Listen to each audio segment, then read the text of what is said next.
നമുക്കിന്ന് ബാക്കി വന്ന ഇടിയപ്പം വെച്ച് ഒരു ഉപ്പുമാവ് ഉണ്ടാക്കിയാലോ? അതിനായി കുറച്ച് എണ്ണ ഒഴിക്കുക, കുറച്ച് ഉഴുന്ന് പരിപ്പ്, കുറച്ച് കടുക്, കുറച്ച് വറ്റൽമുളക്, കുറച്ച് കറിവേപ്പില.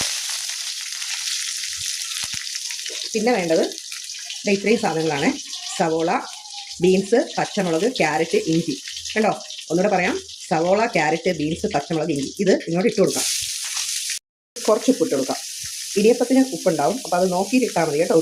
ഉപ്പ് നല്ലതുപോലെ ഒന്ന് ഇളക്കുക.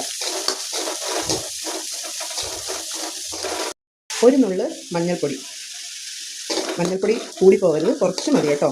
നിറം ഒന്ന് മാറുന്നതിന് വേണ്ടി മാത്രം. ഇത് നല്ലതുപോലെ ആയിട്ടുണ്ട്.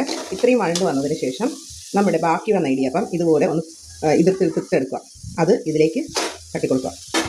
എന്നിട്ട് നല്ലതുപോലെ ഒന്ന് ഇളക്കുക. നമ്മുടെ ഫ്ലെയിം സിമ്മിൽ വെക്കുക. കുറച്ച് ടൊമാറ്റോ സോസും കൂടെ ചേർക്കുക. ഇത് ശരിക്കും ഓപ്ഷണലാണ്, ആവശ്യമുള്ളവർ മാത്രം ചേർത്താൽ മതി. എനിക്കിതിൻ്റെ ടേസ്റ്റ് ഇഷ്ടമാണ്, അതുകൊണ്ട് ചേർക്കുന്നു. സൂപ്പർ ആൻഡ് ടേസ്റ്റി ഇടിയപ്പം വെച്ചുള്ള ഉപ്പുമാവ് റെഡി ആയിട്ടുണ്ട്. എല്ലാവരും ഒന്ന് ട്രൈ ചെയ്ത് നോക്കുക കേട്ടോ. നല്ല ടേസ്റ്റ് ഉണ്ടാവുക.